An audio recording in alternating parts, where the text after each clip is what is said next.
welcome to everybody again, and thank you for coming along.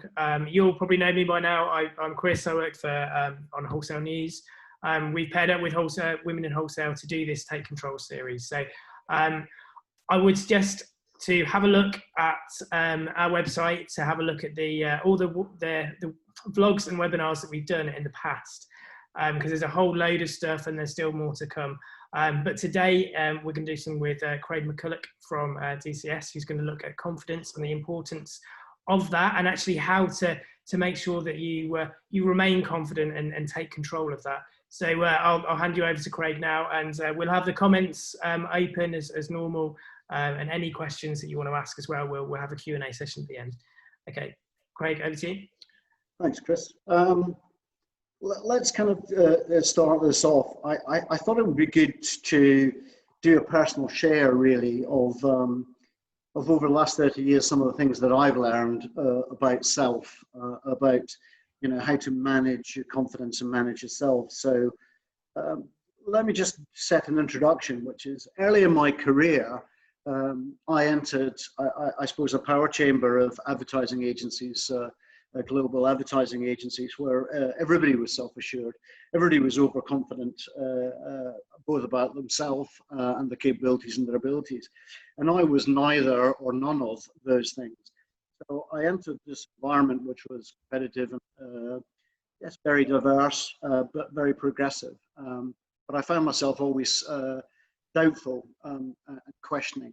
So what I'm going to share is just some of the things that I've learned, and throughout this, I'm going to ask some questions. If people want to answer, then it will help the flow of me sharing my learnings. But I am sharing personal learnings. So let's start by just looking at confidence, because a lot of people think of confidence as something that's inherent. It's a gene-owned element, but actually, it comes from your cognitive development. When you look at the dictionary definition of what confidence is about your self-assured belief. It's a belief arising from an understanding of your own abilities and your own capabilities about yourself. And it comes from the Latin "credere," which just basically means trusting in oneself. So the starting point in confidence, I think, is what do you learn about confidence is that it's given to us in our formative years, but it's given to us in a way in which we acquire confidence by learning and failing at learning, if that makes sense. Walking, riding a bike, learning to talk, learning to read. And for every failure, you either take two paths: a positive path of retry and learn and take the learnings which give you confidence, or a negative path which builds fear. And throughout our life, if I was to ask anybody right now, what is the biggest influence, positive and negative, both situationally or just a general influence on the confidence? What would you say? Is anybody willing to kind of put their hand up and tell me that what's the biggest influence on their confidence? Because it's normally a combination of things. It's normally a combination of people, experience, and environment. So basically, what shapes and affects our confidence are the people that we work with, the people that we're in relationships with, the environment, and the experiences. And so every day and every way your confidence will change. It's affected by a situation, by a person. And so you can get confidence erosion. You can get confidence erosion in everyday circumstances, in everyday life. And in my experience, what you've got to do is to understand the fact that to understand yourself. And confidence is about embracing and loving yourself, not for what you want to be, but for what you are, with flaws and all. And once you start to kind of understand and examine what makes you you, and like you, with flaws and weaknesses, you can then understand that the first thing of what you think about affects how you act. So confidence is first a mental a process, and then it's a physical process. And that means, in my experience, taking the positives out of every day. And when I mean positives out of every day, I mean positives out of the learnings from your experiences every day. and seeking not to kind of dwell on the negatives. When you dwell on something, it goes back and forth in your head. But when you walk out with the positives from a meeting or from an incident where you didn't feel that it was as good as it could have been, as one example, you start to question and doubt. The best thing that I've learned is to move forward and not to dwell, because shit always happens. It kind of happens constantly. And it's those kind of things that if you dwell on them, have a profoundly negative cycle on your confidence and your ability to kind of develop your confidence, which is your abilities and capabilities. Now, I've in the past kind of always referred to this when I speak to people about it as being strategic doing. And put simply, strategic doing is just having a purpose. It's having a goal and getting on and doing it. And I kind of describe that as done is always better than perfect. Now, the point of done is always better than perfect is because you get positive energy by completing a task. Everybody starts a day with a long list. And when you're, for whatever reason, not in a positive mindset, you find that all of the tasks become much, much harder. So by completing a task successfully, you get positive energy, and you can recycle that positive energy.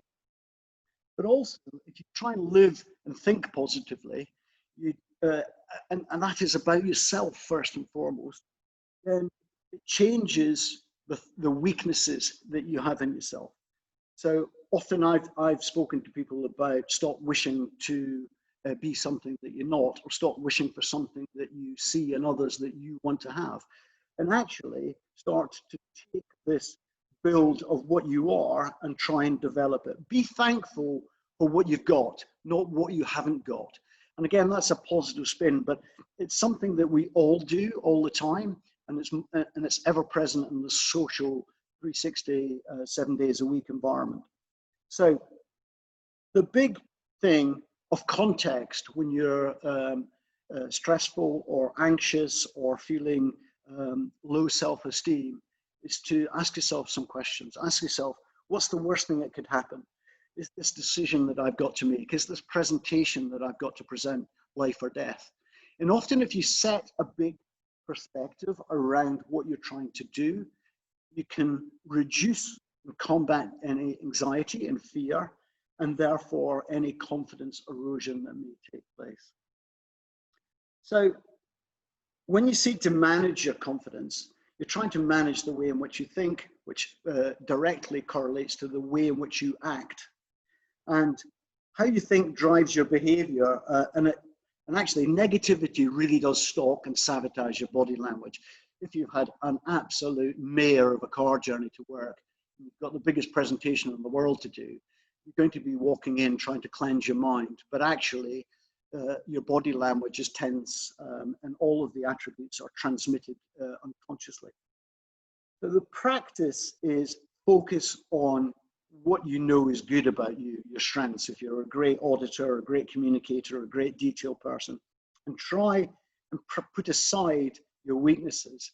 And after each occasion and after each experience where you've profoundly questioned yourself, look at the weaknesses and then start to practice them. Because it's by practicing and building off of your weaknesses whilst remaining and utilizing all your strengths that you move forward. And I think another profound thing about confidence, which is kind of how do you go and develop it? We've all probably had these coulda, shoulda moments. I bet if I was to ask somebody right now, what's a should have done that moment in their life, or could have done that in that situation, they either walk away with a positive situation, knowing I'm not going to do that again, or a dwell situation, a negative, oh, I did really bad at that. But if you can manage to put dwell aside, put the things that fear you or give you self-doubt or self-confidence aside, but memorize them and know that those are things that make you fearful, anxious, or concerned, and then set about practice. Because failure and success is a matter of practice.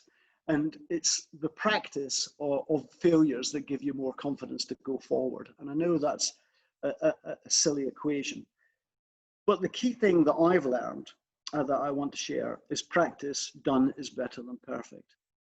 So back to my point about it's a fact of life. You all want to fit in. You all want to be great at doing everything. We all want to be part of a tribe. We want to belong. We know all of the kind of pressures on our life and all of the dynamics. But if you understand your weak boundaries and you don't kind of focus on them, hopefully you surround yourself with people who are going to be better than you at all the things that you're not so good at. Focus on your strengths, and to claim your confidence is not a coincidence. It requires an immense amount of personal effort and focus. It is a strategy, it's a purpose. So narrow down the things that you want to practice and focus on strengthening your weaknesses. Typical ones for me were presenting, public speaking, addressing audiences. Pitch storytelling was another one for me, where I was often profoundly anxious and nervous. And so I learned to practice and coach and repeat and repeat.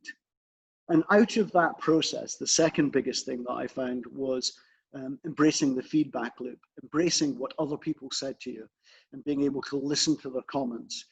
If everybody said, "Oh, it was fantastic. Oh, that was great. Oh, that document was super," ask them the key questions of what could I have improved, and then go about tasking yourself with the improvement on that narrow bits, because for every weakness, you can turn it into a strength. It is kiddies learning. Fail and try again, fail and try again, and don't be scared to fail. I think there's a lot of dialogue out there that tells us that people speak about biases. You're good at that, you're bad at that. We can all be good at all things to a level. And the broader your skill set, both horizontal and vertical, the more confidence you get. Doesn't mean to say you get arrogant. What it means to say is that you build an understanding of what you are and how you affect everybody around. And that's transmittable as a piece of confidence. And the other big thing, I think, is for a long period of time, I made excuses not to change. I was profoundly driven as an individual, but that often came across as quite aggressive in a lot of situations. And you had to make changes, but often we put off changing or addressing our fears, which is part of the kind of confidence bundle. But if you take those head on and address them and take responsibility, not for changing everything, but for changing the things that you can control, then it makes a profound difference to how you think and therefore how you act. And when I say how you think, thinking is in effect your self-esteem, how you actually act as a person. And one of the things that I took out was I became very curious as a person. I became this kind of almost addictive knowledge seeker. I would look up subjects, read about subjects, learn about subjects, and still to this day, I'm quite immersive in learning. If I don't know a subject and I feel inadequate about a subject, I will go and learn about it. And that's not just being subject specific, reading widely and working with others and sharing their experience gives you a profound sense of learn from their failures. And I think that's another aspect of being aware of what's going on around you is use knowledge, use observation, use behaviors, build off of what others do and see. Because it fires your imagination and that gives you passion. And when you get passion, actually your positive energy is transmittable and it changes the way in which you think. And so you lose this self-esteem conundrum of always questioning yourself, always judging yourself.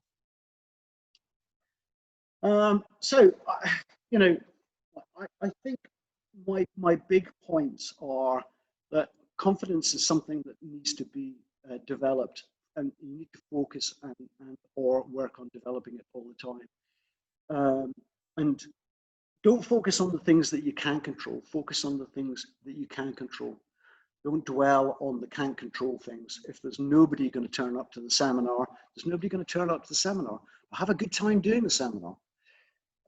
you know, it's a facet. Control and focus on the things that you want to. And don't let life's traumas derail your confidence. There are lots of times in your life where you have personal and professional experiences which completely can derail your confidence. You know, accidents or traumas or just situational happenings before big events, which can totally demolish almost your confidence. What you've got to learn is back to what I was saying, which is to embrace yourself. Don't dwell on the circumstances that you can't control, but focus on the things that you can control. So the big things in summary, because I won't stop talking and I want people to kind of answer some questions or kind of give me their thoughts, and we can go from there, is confidence is about embracing yourself. It's about loving who you are and working and leveraging off your strengths, but actually focusing and building and improving your weaknesses. It's about this kind of strategy of strategic doing. Done is better than perfect. Move forward and don't dwell on the things that are negative, whether they repeat happening or not. Kind of start making changes and stop making excuses to not make changes. If you have a fear, take it head on.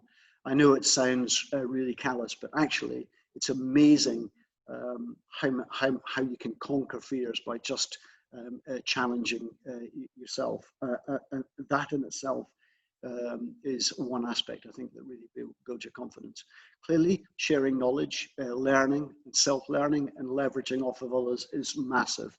The more you read, the more you learn and look at other people's failures or successes, the more you learn subject or at a global level. And don't be indifferent. I kind of think that a lot of people underuse their energy, their own personal energy. And I think a lot of what I've learned is that you can change your energy state quite quickly. If you're great in front of people and don't like doing documents, try and build your career around being with people and not having to write documents. So again, it's a back and forth. And my summary is, I've tried to practice what a great colleague of mine taught me 20 odd years ago. And it's a fundamental, but it's a good fundamental for everybody to try and have at the front of their mind.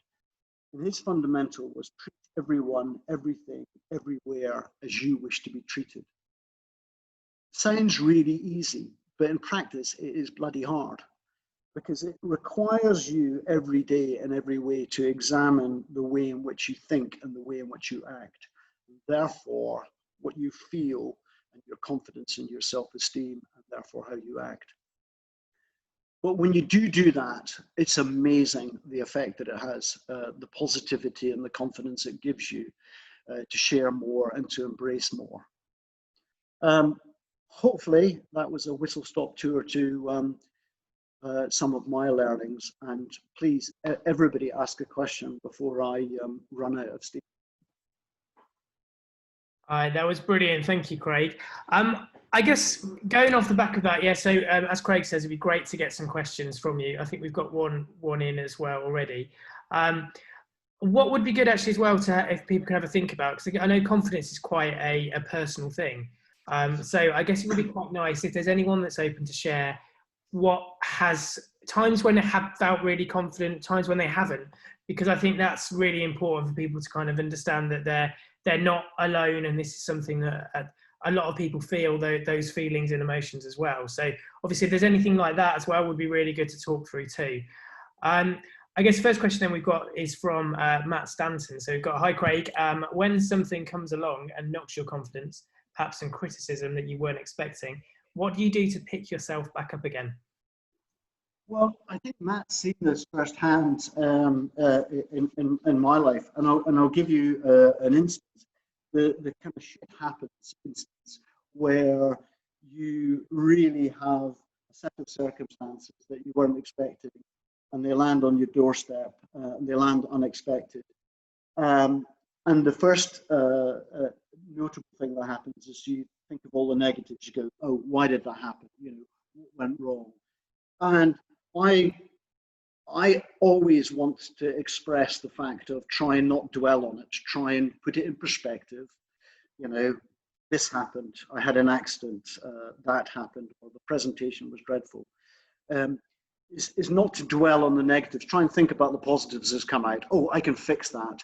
Oh, I can improve it next time round. Oh, I know what I did. So what I've learned is to do a little bit of analysis, but to focus and try and walk away with positives. And the more you walk away or think or examine the positives from any situation, the better it is. And don't dwell. And I think that is the essence of it. We've got Ella has asked a question as well. She says, how do you stop worrying about what other people think? I think that's an exceptional question, right? This is about self, okay? I said at the start of this, the definition was a belief in your own abilities, capabilities, and trusting yourself. And I think in a society which we are all the media, we either live a persona, which is something that we think others want us to be, to like us, or to not be judged, or to be as they want us to be. And that's not sustainable, and it has mental downsides, even though that happens all the time in social media. I think what you've got to do is to just try and examine yourself and like yourself. And don't worry about what others think of you and what others reflect. Embrace actually the feedback, because sometimes what others think, if they're genuine, authentic comments, can help you change and grow. There's a difference between an authentic, what people think about you, and what people just say out of spite, or somebody who has a personality type who wishes to reduce your own confidence. You know, that's a habit that happens a lot in business. People who are slightly insecure in their own have a blame culture. And that blame culture is transferred through all of the things that they do. And I spent a long time stamping out blame culture. Business and life is a team sport. The minute somebody passes responsibility outside or down onto one individual and goes, this is your fault, or I don't think you're good enough, or I think that you are dismantling the team, it is such a bad environment, and it's such a negative environment, and you have to stamp it out. So you're always going to have criticisms. You've got to be able to live with some of the criticisms if they're authentic and real, and try and do and build off of that feedback. But don't let them, if they're not authentic, I mean, not well-meaning, not well thought of, affect you at all. Because it's usually the person that's delivering that, it's their problem, not your problem. I mean, I guess the way that you put it across makes it sound so simple, but it's really hard. But a big thing is mindset, isn't it? So if you're kind of used to, if you doubt yourself and you're not very confident, I mean, how would you go about trying to almost start in building blocks, and how would you go about becoming more confident and getting used to thinking in this way? Well, it's practice. And I know that, again, a lot of this sounds really simple, and somebody in the background is going to be going, that bald guy's never had it as bad as I've had it. I can tell you, I have had some absolutely brutal experiences where I have profoundly felt it difficult to pick myself up and move on during my career. But I think what you need to do is be disciplined. You need to take responsibility. The example of, if you're worried about what other people think, it's because you've got a mechanism of low self-esteem that worries you about what other people think. One example. So go out and practice more widely with a broader group of people and see if the reaction is the same. Practice just getting things done, and practice on your weaknesses. If you worry about what people think or say, or you're not good at writing a presentation, you've got to invest your own time. You've got to look around you at others and ask for copies of their presentation and their presentation styles, and leverage and learn to take on, and embrace that improvement. And you do that in little building blocks.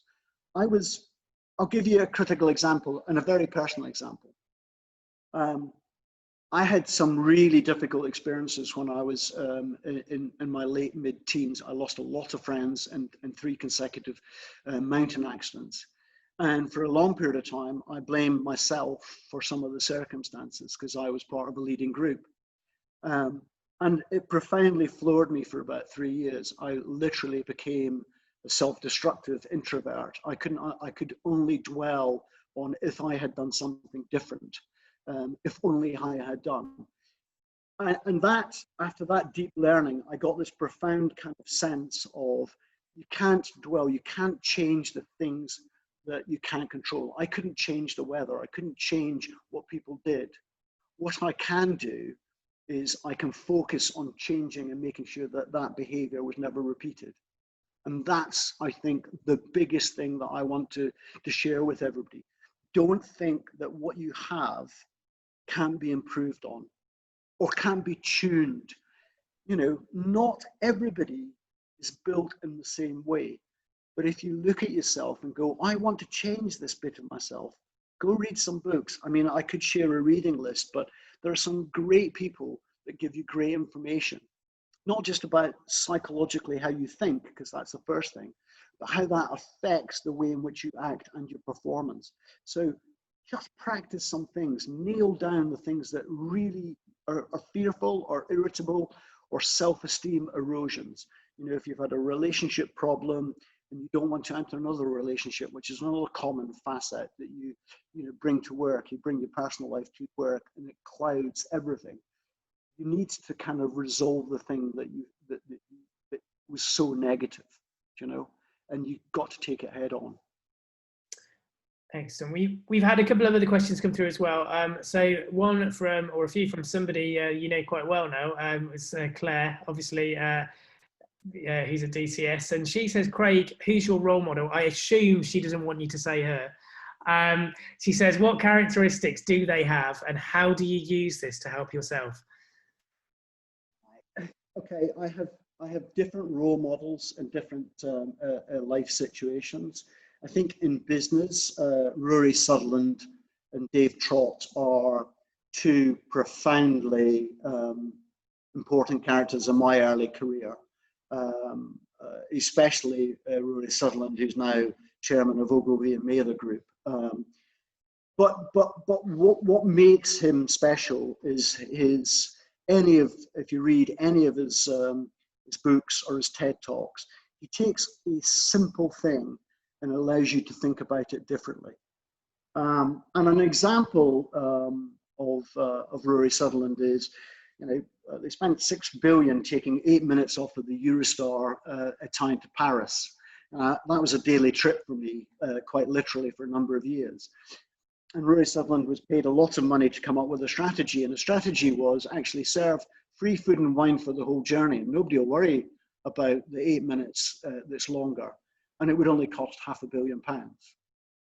And so I like, from a professional thing, people that tackle a challenge from a different direction. Think about a problem and can abstract a problem or down into bits and address it in a different way. And I think another person I feel profoundly kind of indebted to is one of my lifelong ex-colleagues and personal friends. Between him and his learned mother, they always had the ability to have a profound balance. Their personalities were always glass half full, regardless of life circumstances. And I've found it hard to maintain that always glass half full. And so the people that have influenced me the greatest are people that think about problems differently and readily share and live an unbiased kind of environment. And also people that are profoundly and naturally glass half full, try and work at making glass half full. Excellent.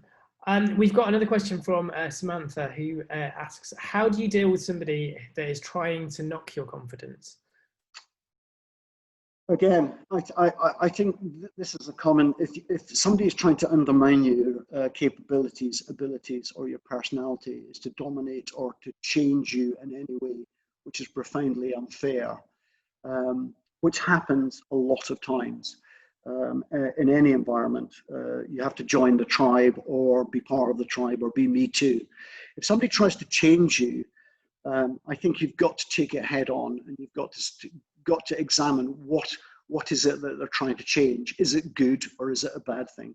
Are they giving you a positive and authentic feedback loop? Again, you need to change the way in which you come into the office, or you can't do that in a meeting. And if they are giving you positive and supportive feedback, if it's negative and if it's critical, I think you've got every right to re-challenge it, saying, all that you ever say to me is a criticism. Is there anything positive that I can do?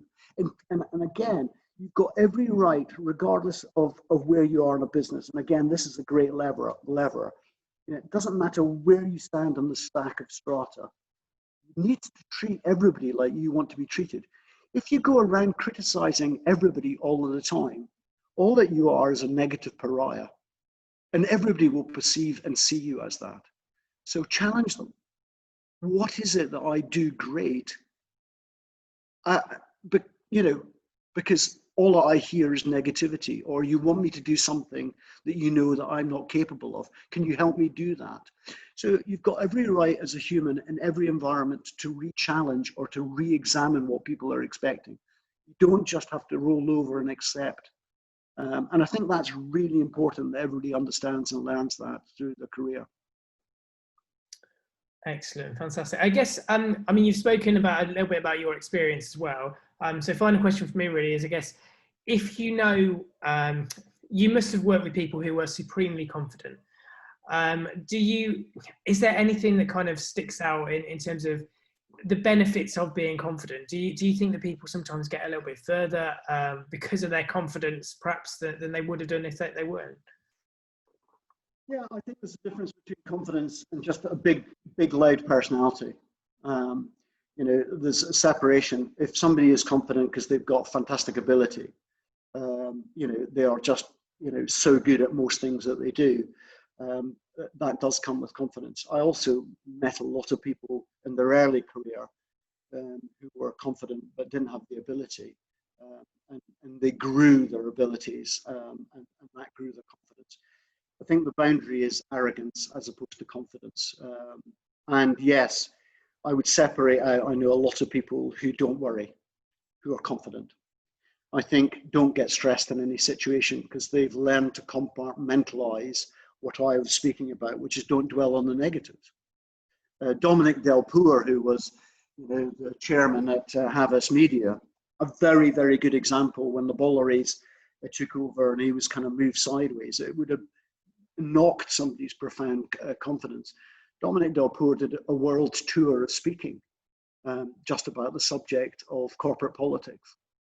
Not because he was a profoundly confident character. It was just part of his makeup as a conversationalist to talk about subjects. And so, yeah, I've met a lot of people who are confident with no ability, and that's a type. And I've met a lot of people with awesome ability who are quiet and lack confidence, low self-esteem, quiet people. And one of the big things that I taught as part of some of the things that I experienced in my mid-career was how to listen to quiet people, how to learn to listen. And I think as anybody inside a team, you should listen more than you contribute.